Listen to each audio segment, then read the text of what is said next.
Amin, amin. Assalamualaikum warahmatullahi wabarakatuh. Alhamdulillah wassalatu wassalamu ala Rasulillah wa ala alihi wa man wala syada la ilaha illallah syada Muhammadan abduhu wa rasuluhu. Allahumma salli ala sayidina Muhammad wa ala alihi wa sahbihi ajma'in. Amma ba'du. Apa khabar tuan-tuan dan puan yang dirahmati Allah sekalian? Kita bersyukur pada Allah Subhanahu wa taala pada hari yang mulia ini kita dapat meneruskan perkongsian pembelajaran kita daripada halaman 300 insya-Allah daripada surah Al-Kahf. Surah yang ke-18, surah yang bermaksud gua, mempunyai tema bagaimana kita menghadapi cabaran akhir zaman dengan panduan daripada Al-Quran. Kita ada cabaran beragama, cabaran berilmu, cabaran berharta dan juga cabaran kuasa yang ada yang Allah jadikan sebagai perhiasan, dan kita perlu memastikan amalan kita adalah yang lebih baik berteraskan kepada panduan Al-Quran. Pada hari ini kita bersama dengan Al-Fadil Ustaz Tirmizi Ali. Apa khabar Ustaz? Baik, alhamdulillah. Safa sihat ni. Alhamdulillah, kita bersyukur pada hari ini Ustaz ya. Kita bersama memulakan kembali minggu ini ya. Semalam kita sudah pun ulang kaji bersama dengan Al-Fadil Ustaz Dr. Arif ya. Banyak pencerahan yang dapat kita peroleh semalam, alhamdulillah. Moga-moga tuan-tuan surah Al-Kahfi ini kita boleh buat catatan satu ayat demi satu ayat. Mungkin ada jurnal ya, jurnal untuk surah Al-Kahfi ya, agar saban minggu, setiap minggu ada 1-2 pelajaran yang kita boleh catat dalam ayat nombor 1, nombor 50, nombor 70, nombor 110, agar ia menjadi satu panduan kepada kita memahami kepada perkataan daripada Allah Subhanahu Wa Taala. Pada hari ini kita akan melihat kepada halaman 300. Jom kita saksikan apakah sinopsis ringkasan pada halaman ini. Bermula daripada ayat yang ke-54 hingga ayat yang ke-59, kita akan melihat kepada penjelasan Al-Quran, tugas para rasul yang membawa risalah, kezaliman orang yang tidak mahu beriman dan sebab ditundanya azab hingga waktu yang telah ditentukan, sehingga ayat 59.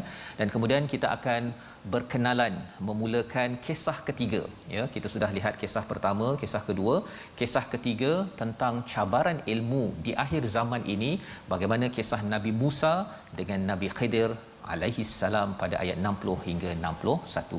Jadi mari sama-sama kita mulakan dengan doa ringkas kita. Subhanakala ilma lana illa ma 'allamtana innaka antal alimul hakim. Rabbi zidni ilma. Moga-moga Allah menampakkan ilmu kita pada hari ini. Kita baca daripada ayat 54 hingga 57 dipimpin Ustaz Tirmizi. Baik, alhamdulillah. Terima kasih Fadil Ustazah Tuan Fazrul, penonton-penonton, sahabat-sahabat Al-Quran yang saya kasihi sekalian. Alhamdulillah kita bertuah dan bersyukur pada hari ini dapat sekali lagi dapat sama-sama dalam My Quran Time baca faham amal. Saya jemput pada sahabat-sahabat yang menonton di Facebook ataupun menonton di rumah melalui televisyen. Kita pakat-pakat kita share, kita sebarkan majlis ilmu kita My Quran Time. Mudah-mudahan sahabat-sahabat sana dapat membaca, dapat belajar, memahami isi kandungan Al-Quran. Inilah sebagai satu azimat, sebagai satu bekalan kita penting.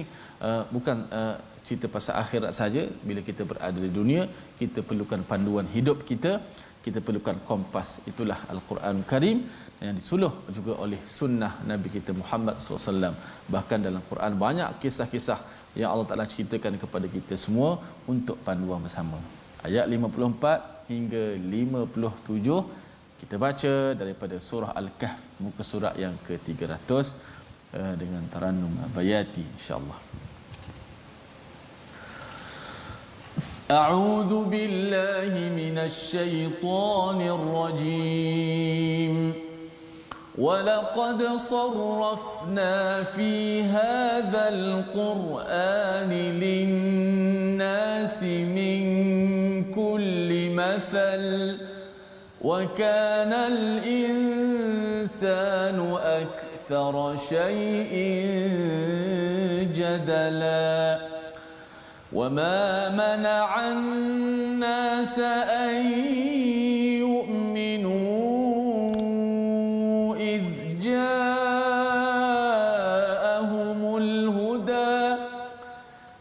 جاءهم الهدى ويستغفروا ربهم إلا أن تأتيهم سنة sunnatul awwalin illa an ta'tiyahum sunnatul awwalin aw ya'tiyahumul 'adzabu qubula وما نرسل المرسلين إلا مبشرين ومنذرين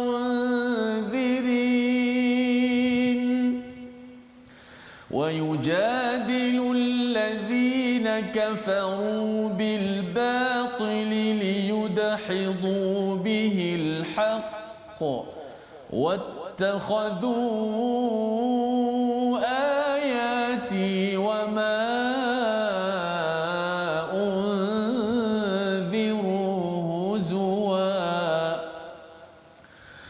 ومن أظلم ممن ذكر بآيات ربه فأعرض عنها ومن أظلم ممن ذكر بآيات ربه فأعرض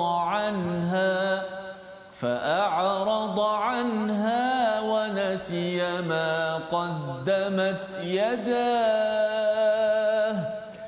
إنا جعلنا على قلوبهم أكنة أن يفقهوه وفي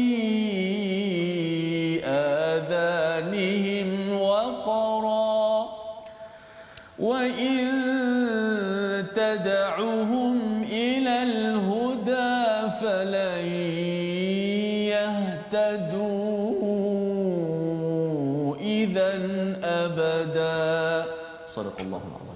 Surah Al-Azim, gitulah bacaan daripada ayat 54 hingga 57 sebentar tadi. Terima kasih ucapkan kepada Ustaz Tirmizi memimpin Ustaz ya. Kita meneruskan perkongsian bagaimana Allah memberikan khutbah ataupun peringatan di antara kisah. Kalau kita lihat surah Al-Kahfi ataupun Ashabul Kahfi, kemudian Allah memberi komentar masuk kepada kisah pemuda yang mempunyai dua kebun ya, yang dia rasa bahawa saya ini banyak harta, saya ini banyak follower saya, pengikut saya ini tak macam kamu kepada orang sahabatnya yang beriman ya, walaupun mereka dua-duanya dikomentar oleh ulama sebagai mereka yang Islam ya, yang menyerah diri kepada Allah, tetapi bab iman itu mempunyai konsep yang salah ya bagi seorang yang mempunyai dua kebun tersebut. Maka dalam hal ini Allah menyatakan pada ayat yang ke-54, dan sesungguhnya kami telah menjelaskan berulang-ulang kali dalam al-Quran ini kepada manusia dengan pelbagai perumpamaan. Allah menggunakan perkataan sarrafna. Kalau kita lihat kepada minggu lepas hari Jumaat di halaman 299 ayat yang ke-53, di hujung itu Allah menyatakan bila seseorang itu berada di dalam azab neraka Allah, walam yajidu anha masrifa. Apa maksud masrifa? Dari segi masa dan tempatnya tak ada jalan untuk keluar ya, tidak ada jalan untuk keluar. Maka bagaimana Allah nak memastikan kita ini selamat daripada azab tersebut? Risiko terbesar ialah apabila dihumban ke dalam neraka bagi diri kita, bagi keluarga kita tuan-tuan. Allah kata Allah menjelaskan dengan pelbagai sudut fi hadzal Quran yang kita sedang baca ini. Allah bawakan pelbagai penerangan, ada dalam bentuk cerita, ada dalam bentuk basyir, dalam bentuk kabar gembira, peringatan, dalam bentuk perumpamaan. Di sini Allah kata min kulli mathal, daripada sekecil-kecilnya ba'udah wa man fawqaha ya, daripada seekor nyamuk ataupun lebih kecil daripada itu. Zaman sekarang kalau katakan diberi perumpamaan COVID-19, kita akan dapat hargai bahawa ia amat kecil ya, ia amat kecil, malah sebenarnya usaha kita pakai pelitup muka. Tetapi kalau Allah nak bagi dia masuk juga melalui mata ke apa sebagainya, ia adalah suatu perkara yang boleh kita belajar. Untuk apa? Untuk kita ambil pelajaran, untuk kita ambil peringatan dalam kehidupan kita. Tapi apakah yang berlaku bila Allah dah bawa pelbagai sudut untuk merangkap ya, bila bercakap tentang tasrif Ustaz ya, dalam belajar bahasa Arab ini, ubah-ubah perkataan itu untuk membawa banyak maksud. untuk memastikan seseorang itu terperangkap dalam kebenaran. Itu istilahnya bila bercakap tentang sarrafna. Allah pelbagaikan, Allah ulangkan agar kalau jalan A tak makan, ya, jalan B, jalan C, jalan D, untuk memastikan seseorang itu menyerah kepada kebenaran. Cabarannya apa? Psikologi manusia dikongsikan sekali lagi. Kalau katakan di dalam surah Al-Isra ada psikologi manusia ini suka untuk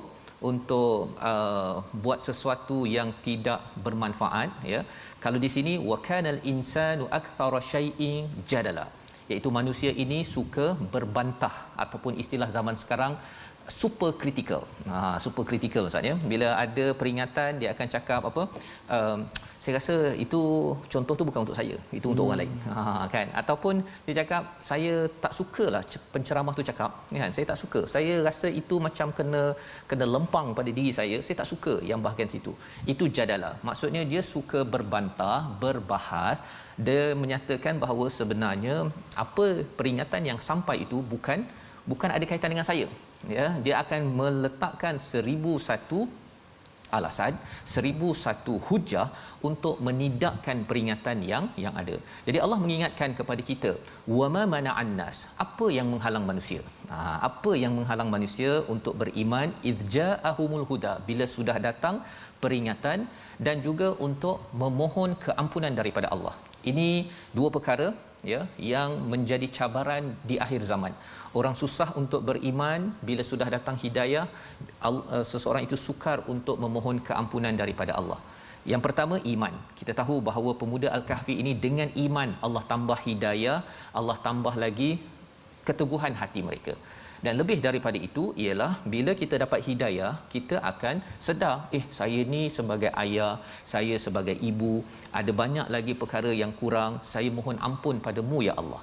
Itu poin bagi Nabi Adam untuk bangkit. Kita sudah pun lihat pada minggu lepas halaman 299 tentang Nabi Adam dan Iblis. Adam dan Iblis. Tetapi apakah yang digunakan oleh Iblis? Iblis gunakan, kalau ikut komentar daripada Ibnu Ashur, ya. Ibnu Ashur dia menyatakan, ataupun daripada As-Sa'adi juga, bahawa sebenarnya manusia ini membantah dengan keadilan kerana dia mengikut kepada iblis. Ya, iblis ini dia punya mindset ni ustaz, ya. Dia rasa dia ada ilmu. Dia ada ilmu, jadi dia nak berhujah. Dia berhujah dengan Tuhan gitu. Dia sanggup berhujah dengan Tuhan, aku lebih baik daripada Adam, aku daripada api, dia daripada tanah. Dalam hidup kita ni ada orang yang berhujah. Dia kata saya ada hujah lebih kuat. Saya tak nak percaya pada awak. Saya tak nak, awak siapa? Kan? Itu adalah sifat-sifat sombong yang menyebabkan manusia ini terhalang daripada beriman dan juga memohon ampun daripada Allah. Padahal Allah kata illa antatiyahum sunnatul awwalin aw yatiyahumul azabu qubula. Adakah dia nak beriman sampai dah datang azab di depan mata?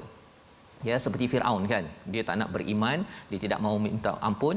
Bila sudah tenggelam barulah saya mengaku la ilaha illa, kan, anta, ya, aku tidak ada tuhan kecualimu ya Allah. Jadi di sini adalah panduan untuk kita sama-sama, ya, sama-sama ambil peringatan bahawa kalau kita bersama Al-Quran, dua kesan, makin beriman kepada hidayah, dan juga selalu kita minta ampun, istighfar. Ya Allah, ayat nombor 1 ni ataupun 54 ni rasanya saya ni kurang baca Quran, ada rasa itu, maka itu tandanya kita diberikan hidayah oleh Allah, diberikan rasyada. Tetapi kalau katakan ada orang yang mungkin Quran tidak memberi kesan menambah iman, Quran tidak memberikan kesan, hari ini saya rasa macam saya okey kot, tak ada kekurangan pun, tugas saya sebagai ayah, ibu, pemimpin, tak ada benda, semua okey, kan. Kalau rasa begitu, itu akan membawa kepada bibit iblis sebagaimana yang dinyatakan pada ayat 50 yang kita baca pada minggu lepas. Jadi bagaimanakah kita nak memastikan kita sentiasa dapat mesej daripada Al-Quran, risalah daripada Quran, Nabi diutuskan. Dan ayat 56 kita nak ambil perhatian agar kita jangan mengikut kepada jejak langkah mereka yang kufur kepada Al-Quran. Apakah cirinya?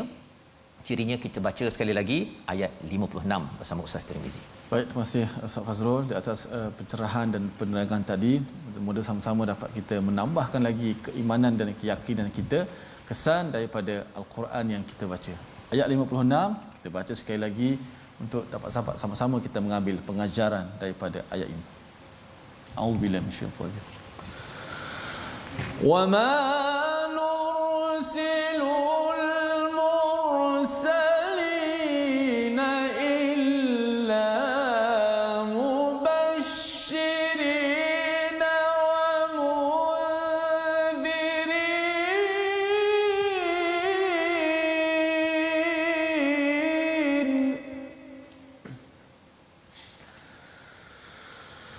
wa yujadilu الذين كفروا بالباطل ليدحضوا به الحق واتخذوا آياتي وما أنذروا هزوا. Sadaqallahu. Dan kami tidak mengutus para rasul melainkan sebagai pembawa khabar gembira dan pemberi peringatan, tetapi orang yang kafir membantah dengan cara yang batil agar dengan demikian mereka dapat melenyapkan yang hak, dan mereka menjadikan ayat-ayatku dan apa yang diperingatkan terhadap mereka sebagai perkara huzwa, sebagai ulug-ulug. Jadi ini adalah mekanisme Allah beritahu tentang bagaimana seseorang itu boleh terhalang daripada mendapat risalah daripada Nabi.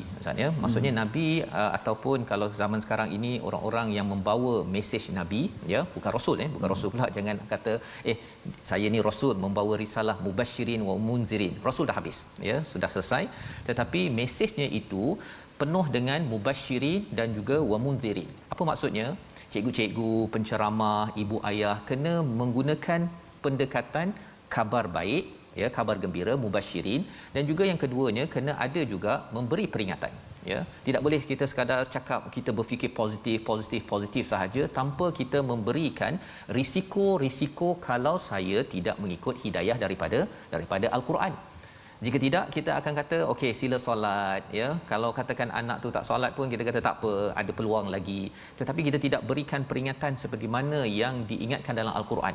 Apa saja yang ada dalam Quran itulah yang disampaikan oleh Nabi, dan itu bukan tanda kita berfikiran negatif, ya, bukan berfikiran negatif, tetapi ibu yang sayang, dia suruh anaknya main, ya, tapi dalam masa yang sama bila dah sampai di tepi longkang tersebut, maksudnya si ibu akan mengingatkan, jaga-jaga, ya kan. Ataupun kalau katakan dah terlampau dekat dengan longkang, ibu rentap sahaja si anak itu. Kerana apa? Kerana itu adalah inzar, itu adalah peringatan kerana sudah amat bahaya. Mungkin anak itu menangis, bagi anak tu sakit hati, mengapa mak ni, ya, menarik saya daripada main tepi longkang. Tetapi apa yang pasti ialah mak tahu, mak menyayangi si anak tersebut. Wattakhadhu, apakah respon orang-orang yang kufur? Wattakhadhu ayati wama unziru huzwa, ya. Ataupun sebelum itu kita tengok wayujadilul ladzina kafaru. Orang kufur itu dia akan jidal. Itu sifat yang disampaikan pada ayat 54, ya. Ayat 54 menyatakan psikologi manusia ini suka berbahas dan berhujah, maksudnya. Dan bila hujah tu, dia kadang-kadang bukan kata tak setuju pun, tapi dia nak cakap saya lebih baik. Hujah saya lebih baik, jangan dengarlah kepada orang ni macam mesej ni macam aku pernah dengar, kan. Itu minimum. Tapi kalau sampai maksimumnya ialah hujah engkau memang confirm salah, saya ada kebenaran, dengarlah saya. Itu adalah apa yang dibawakan oleh iblis, di mana dia rasakan bahawa dia senior, dia ada pengalaman berbanding dengan juniornya Nabi Adam, dan itu akan menyebabkan kita gagal kalau kita bertemu dengan Dajjal, naudzubillahi min zalik. Jadi cara untuk kita memastikan kita tidak jidal banyak ialah kita jangan sampai mengambil ayat-ayat yang disampaikan, kita dengar, ini ayat Allah, ini peringatan, jangan ambil diolok-olok orang yang menyampaikan. Itu adalah character assassination, ya. Itu kaedah yang terbukti daripada zaman dahulu lagi. Bunuh karakter orang tersebut, maka habis mesej yang sedang disampaikan. Kerana ini adalah panduan, ya, kerana Allah nak bawakan kita kepada mesej ilmu, ya. Ilmu ini memerlukan kepada apa? Kerendahan hati, membawa kita kepada seperti Nabi Musa yang kita akan lihat ayatnya sebentar lagi. Sebelum itu kita saksikan dahulu perkataan pilihan kita pada hari ini. Iaitu perkataan hari ini pada halaman yang ke-300 adalah sarrafa, menjelaskan ataupun berpaling. 30 kali disebut di dalam Al-Quran, di mana perkataan ini membawa maksud Al-Quran ini dalam masa ia menjelaskan, ia juga memalingkan orang-orang yang membawa kebatilan dengan pelbagai sudut. Dengan pelbagai sudut, setiap ayat Al-Quran ini adalah nur dan ia akan melenyapkan kegelapan-kegelapan zulumat yang ada di dalam kehidupan. Sebabnya kalau kita ada sebarang persoalan yang kritikal, kita baca Quran, sepatutnya Quran akan melenyapkan segala hujah-hujah itu, bukannya makin kita berjidal, bukannya makin berbalah sehingga kan kebenaran itu sirna ataupun hancur, akhirnya kita tak dapat apa-apa. Jadi ini perkara yang penting. Bila dah dapat sesuatu peringatan, apa yang perlu kita buat tuan-tuan? Kita mestilah terus menghargai nur itu, jangan jadi azlam, ataupun istilah dalam ayat yang ke-57 kita akan bincang nanti, siapa lebih zalim daripada orang yang bila dapat hidayah dia berpaling daripada hidayah tersebut. Kita berhenti sebentar, My Quran Time, baca faham amal insya-Allah.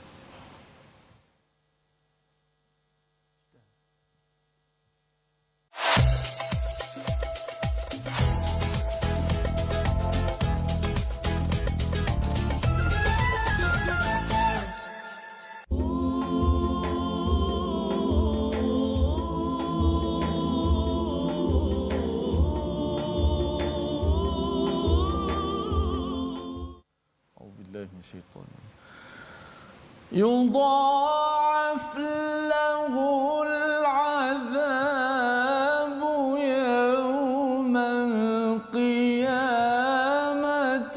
ويخلد فيه مهانا. صدق الله العظيم. Terima kasih kepada semua penonton, sahabat-sahabat Al-Quran yang terus setia dalam My Quran Time, baca faham amal.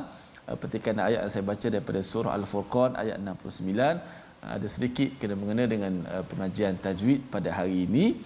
Kalau kita lihat akan terjemahannya akan digandakan bagi orang-orang yang kufur itu ataupun melanggar perintah Allah Subhanahu Wa Taala disebut dalam ayat sebelumnya, digandakan baginya azab seksa pada hari kiamat dan ia pula akan terus kekal dalam azab itu dengan penuh kehinaan. Moga-moga kita tidak menjejaki atau mengikut keadaan golongan-golongan yang kufur ingkar ini. Dan kita doakan kepada semua sahabat-sahabat di FB kita, sahabat-sahabat di seluruh Malaysia yang sedang menonton My Quran Time terus diberi keselamatan dan juga diberikan kebaikan, selamat daripada segala bala dan bencana insya-Allah. Baik sahabat-sahabat sekalian, tajwid sikit hari ini kita dah membicarakan tentang maksilah. Kita dah faham dah apa itu maksilah. Maksilah ada hak dhamir ataupun hak juga disebut sebagai hak kinayah, berada di antara dua huruf yang berbaris. Maknanya sebelum hak itu berbaris dan selepas hak itu pun berbaris. Maka maksilah dibagi pada dua, qasirah dan juga tawilah. Qasirah tu merujuk pada bacaan dua harakat. Qasirah sekiranya selepas hak dhamir itu ataupun hak kata ganti nama itu, selepas hak itu tidak terdapat hamzah, maka dibaca dua harakat. Mana selain pada hamzah. Adapun selepas hak dhamir itu kalaulah ada hamzah ataupun sebut hamzah qata', maka dibaca dengan 4 ataupun 5 harakat disebut sebagai maksilah tawilah. Itu saja gambaran mudahnya maksilah. Namun pada hari ini kita nak bicarakan tentang perkara yang kata apa, mukhalifah, yang bercanggah dengan kaedah tadi tu. Maksilah mestilah ada hak dhamir berada di antara dua huruf yang berbaris. Sebelum hak tu berbaris, selepas hak tu berbaris. Namun ada beberapa imam kita, Imam Hafs an Asim, membaca bercanggah dengan kaedahnya. Contoh dalam ayat 69 surah Al-Furqan yang saya bacakan sebentar tadi. Imam Hafs menyertai bacaan Imam Ibn Kathir. Imam Ibn Kathir ni memang terkenal ataupun bacaan mengikut riwayat tu ha itu disilahkan pada banyak keadaan.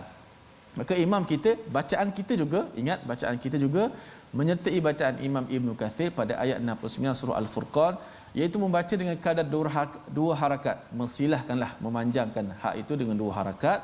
Contoh pada surah Al-Furqan muka surat 366, yudha'af lahul 'adzabu yaumal qiyamati wa yakhlud fihi muhana wa yakhlud fihi muhana.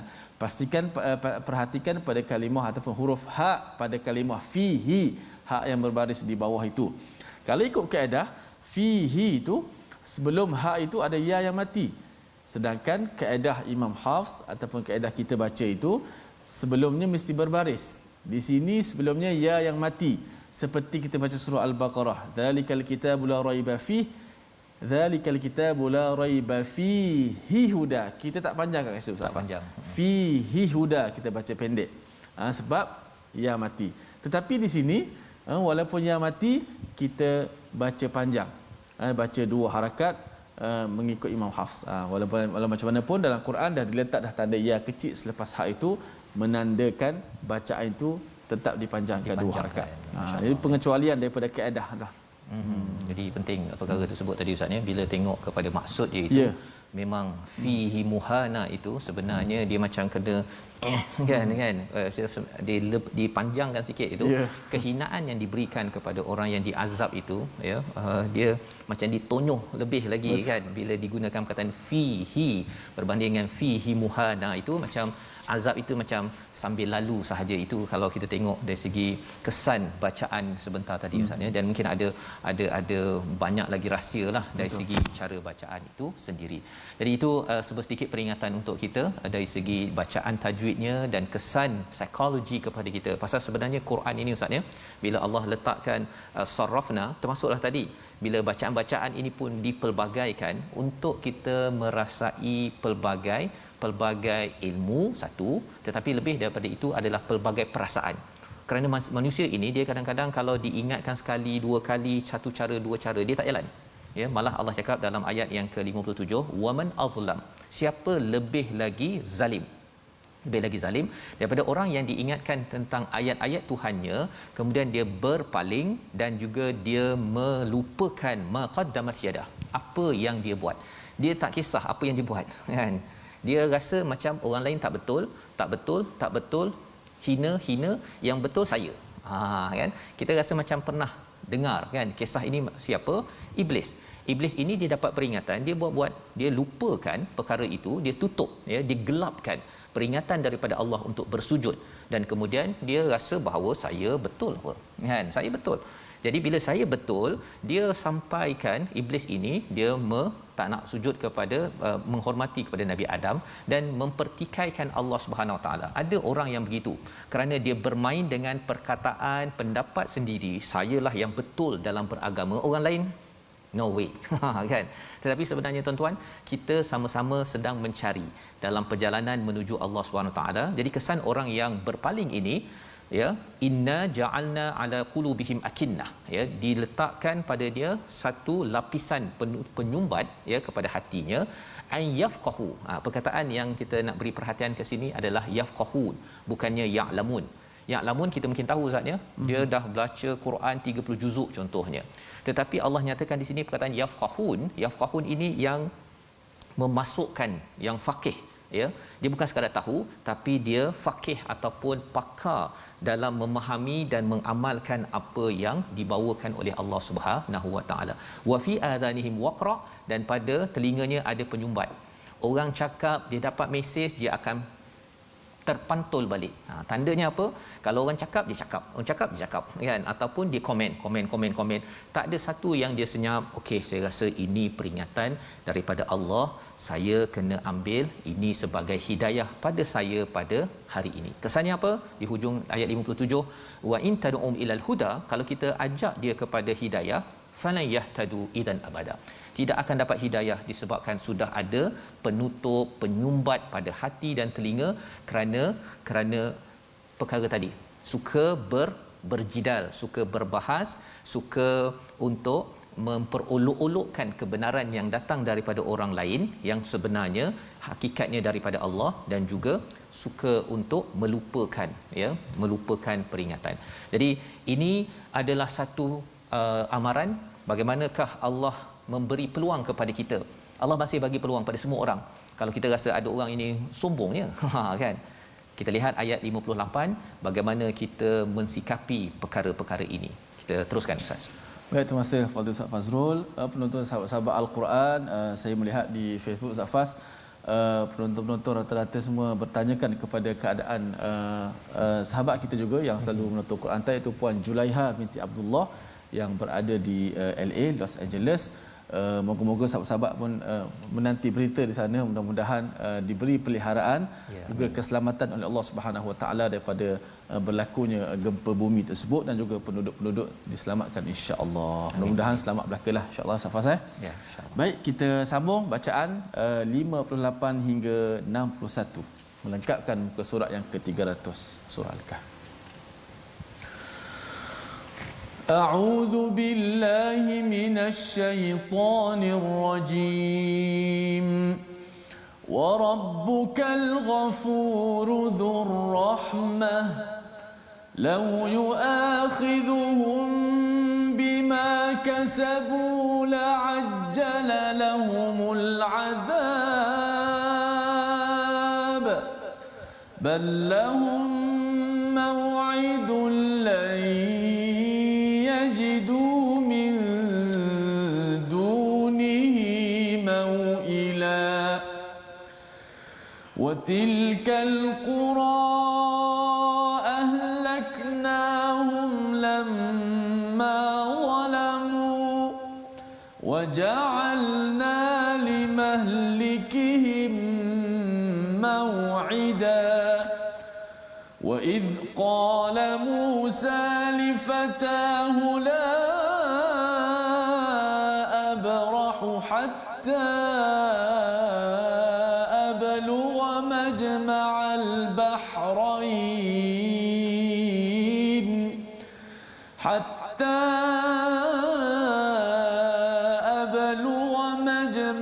البحرين أو أمضي حقبا فلما بلغا مجمع بينهما نسيا حوتهما فاتخذ سبيله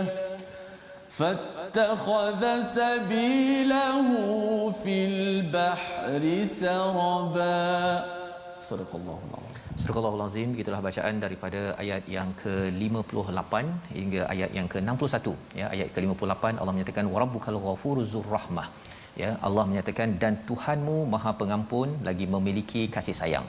Bila kita melihat kepada beberapa peringatan daripada Allah bercerita tentang diri siapa? Diri saya kan. Manusia ini suka berdebat, suka dia tidak mahu untuk cepat-cepat beriman, tidak mahu cepat-cepat memohon keampunan. Kemudian tadi bercakap tadi apa yang dia dah buat dia tak kisah kan. Dia rasa apa yang saya dah buat semua betul kan. Istilahnya fa'arada anha wa nasiya ma qaddamat yadah. Allah memberikan peringatan demi peringatan, dan pada ayat 58 ini Allah membawakan basyir ya, wa rabbukal ghafuruz rahmah. Allah ini Maha Pengampun, Allah lah yang mempunyai rahmah. Dengan rasa rahmah Allah itulah kesannya apa tuan-tuan? Kalau ada perkara-perkara yang tersilap yang pernah kita buat berdasarkan pada ayat 54 hingga ayat yang ke-57, ayat 58 menyatakan lau yu'akhidhuhum bima kasabu la'ajjala lahumul azab ya. Kalaulah kami menghukum dengan apa yang mereka buat, maka Allah akan cepatkan azab. Kalau katakan kita pernah jidal kan, contohnya ada orang ingatkan kita kata tak adalah, bukan aku kan, ataupun kita rasa macam tak apalah, saya Quran ni saya lambat sikitlah ya, awak bacalah Quran, saya sibuk bekerja contohnya, ataupun saya rasa saya ayah yang bagus, saya ibu yang bagus, pemimpin yang bagus. Kalau pernah kita buat begitu, sebenarnya Allah kata kalau katakan Allah hukum terus bima kasabu la'ajjala lahumul azab, pasti kena azab terus ya. Mungkin kena apa Ustaz? Mungkin kena pecah paru-paru ke, mungkin aksiden terus sampai meninggal ke, ataupun tak meninggal kan, sampai koma beberapa puluh hari. Allah boleh beri begitu. Tetapi Allah cakap apa? Ballahum mau'idun lan yajidu min dunihi mau'ila, ya. Tetapi bagi mereka ada waktu tertentu dan mereka tidak akan menemui tempat berlindung selain daripadanya. Maksudnya ketika kita masih lagi diberi panjang usia, hari ini boleh tengok, boleh mendengar Quran, boleh baca Quran, ya. Sebenarnya Allah sedang memberikan kepada kita masa untuk kembali kepada Allah SWT, pasal semua perkara ini ada mau'id, ada waktu yang tertentu. Allah tak buat sembrono sahaja, Allah nak beri peluang kepada kita, jadi kita pun kena jaga mau'id, ya, janji kita kepada Allah Subhanahu taala dengan kita kembali balik. Oh, saya ni dah bersaksi pada Allah, saya nak ikut cakap Allah. Jadi kita cepat-cepat, ya, menyemak kembali ayat 54 hingga ayat 57 agar kita tidak mengulang apa yang telah dicontohkan oleh iblis laknatullah yang ingin menggoda manusia. Watilkal qura, ya, pada ayat 59, dan penduduk negeri itu telah kami binasakan ketika mereka melakukan kezaliman dan kami telah tetapkan waktu kebinasaan mereka. Ya, ini Allah cerita tentang orang-orang terdahulu. Tuan-tuan beri perhatian kepada perkataan lamma zalamu. Penting Ustaz, ya. Bukan idza zalamu, lamma zalamu. Apa maksud lamma zalamu? Kalau idza zalamu, ketika mereka buat satu dua kezaliman, terus Allah akan hancurkan. Tapi lamma zalamu, dah buat kezaliman, lagi zalim merasakan bahawa kita betul, saya terbaik, saya dah buat yang terbaik. Maka ketika zalim atas zalim, kemuncaknya itu namanya lamma zalamu, ya. Sebabnya bagaimana kaedah Rasul ialah mengingatkan dengan kebaikan, basyir dengan nadhir. Pasal bila katakan kita memberi peringatan, kita stop, kita berhentikan orang, kita ingatkan kawan-kawan kita, anak kita daripada perkara-perkara yang zalim, kesannya ialah tidak sempat jadi lamma zalamu. Itu penting. Kalau kita tidak buat peringatan, kesannya apa? Kalau kita tidak ambil Al-Quran ini untuk ingat-ingatkan sesama sendiri, kesannya ialah bila lamma zalamu, maka Allah akan hancurkan bagi sebuah kawasan tersebut, kerana itu adalah perjanjian, ya, ketetapan yang Allah nyatakan pada ayat 59. Dan semua perkara ini memerlukan ilmu. Maka kita nak masuk kepada ayat 60, ya, bahawa beragama ini perlukan ilmu, tetapi ilmu juga ada disiplin dan adabnya. Kita baca ayat 60 sekali lagi. Peristiwa Nabi Musa bersama pembantunya, dinyatakan namanya Yusha bin Nun. Kita baca bagaimana komitmen Nabi Musa untuk dijadikan sebagai panduan kepada kita. Silakan Ustaz. Baik, kisah baru Ustaz. Kisah baru. Masya-Allah. Kita baca ayat 60, masuk kisah baru, babak yang baru, kisah yang keberapa dah Ustaz? Ketiga. Surah Al-Kahfi. Masya-Allah. Saya tengok kata Syekh Abu Ibrahim Abdul Ghali, Ahmad Ibrahim Abdul Ghali, dia kata Ustaz, dia kata barang siapa yang nakkan Allah ceritakan kepada dia, maka bacalah Al-Quran. Masya-Allah. Allah ceritakan kepada kita kisah-kisah yang Allah pilih sendiri, sudah pastilah kisah yang paling baik dan memiliki hikmah dan pengajaran. Ayat kisah-kisah terpilih Ustaz, ya, yang bagus untuk kita, kan. Kisah-kisah dekat surat khabar kadang-kadang bagus tak bagus, kan. Tapi yang ini yang terbaik. Alhamdulillah, insya-Allah. A'udzubillahi minasyaitonir rajim. Wa idh qala Musa li fatahu la abrahu hatta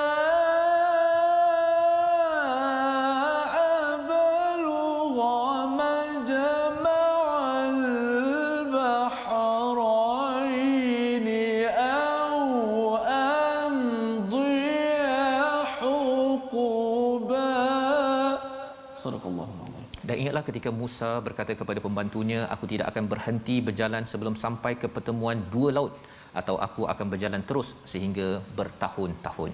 Jadi ini permulaan bila dalam hadis Nabi dinyatakan bahawa siapakah yang berilmu. Nabi Musa bertanya pada Allah, Allah menjawab bahawa ada seorang lain, ya. Pasal Nabi Musa menjawab kepada Bani Israel cakap siapa yang lebih pakar, yang berilmu. Nabi Musa menjawab, Nabi Musa kerana beliaulah yang mengetahui Taurat, kitab yang turun kepada Bani Israel. Rupanya diingatkan oleh Allah, maka bagi seorang nabi yang merendah diri, sanggup untuk menyatakan la abrahu hatta, aku tidak akan berhenti sampai berjumpa pertemuan dua laut. Ini yang dimaklumkan oleh Allah tempat hamba itu tinggal, au amdiya huquba, ataupun aku akan teruskan musafir aku ini bertahun-tahun. Huquba ini adalah jamak kathrah Ustaz ya, bukan jamak taqlil ataupun yang apa, jadi dua jenis jamak.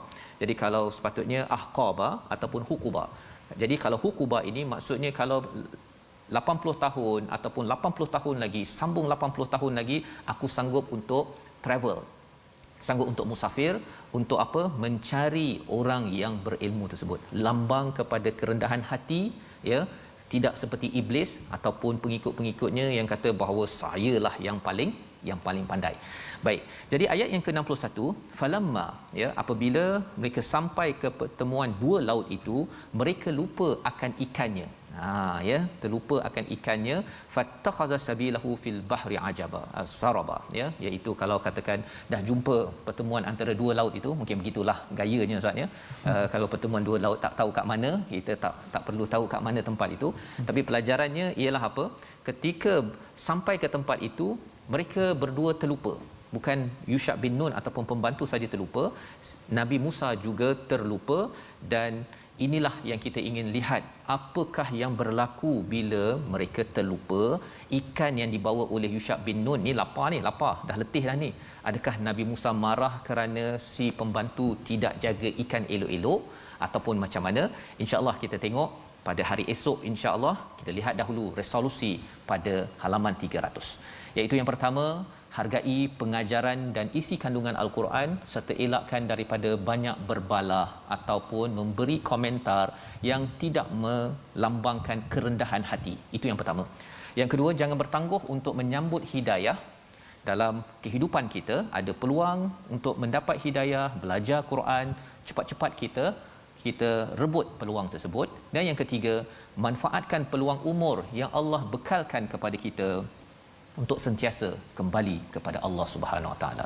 Kita berdoa Allah jadikan kita seorang yang dapat menguruskan ilmu di akhir zaman ini, insya-Allah. Silakan Ustaz.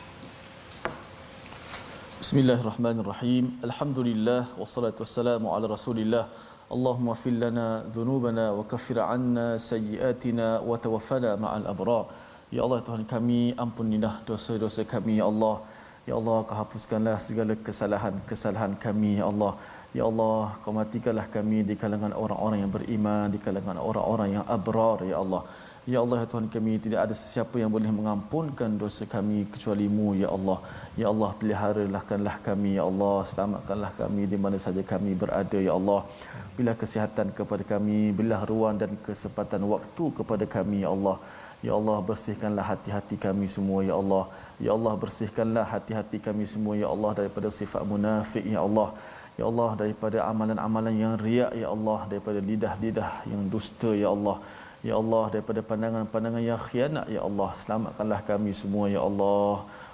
Berikan keberkatan waktu, keberkatan umur kami ya Allah, untuk kami menguruskannya dengan ilmu dan amal yang salih. Amin, amin, amin ya rabbal alamin. Amin ya rabbal alamin. Moga-moga Allah memimpin kita untuk sentiasa berinteraksi dengan Al-Quran, ya, tidak banyak jidal dan juga tidak kita berpaling menjadi orang yang sombong. Inilah yang kita ingin bina dalam tabung gerakan Al-Quran. Peluang untuk sama-sama tuan-tuan kita menggembling tenaga. Sumbangan tuan-tuan akan dimanfaatkan insya-Allah dengan kita berkongsi mesej daripada Al-Quran. Moga-moga tuan-tuan bersama keluarga terus dipancarkan dengan nur Al-Quran bersama saya dengan Ustaz Tarmizi, ya, kita semua satu dunia mendapat hidayah terus menerus daripada Allah Subhanahu Wa Taala. Kita bertemu lagi dalam ulangan pada malam ini dan juga pada hari esok insya-Allah. Kita terus ingin melihat apakah yang berlaku kepada Nabi Musa dengan Nabi Khidir alaihi salam. My Quran Time, baca faham amal insya-Allah.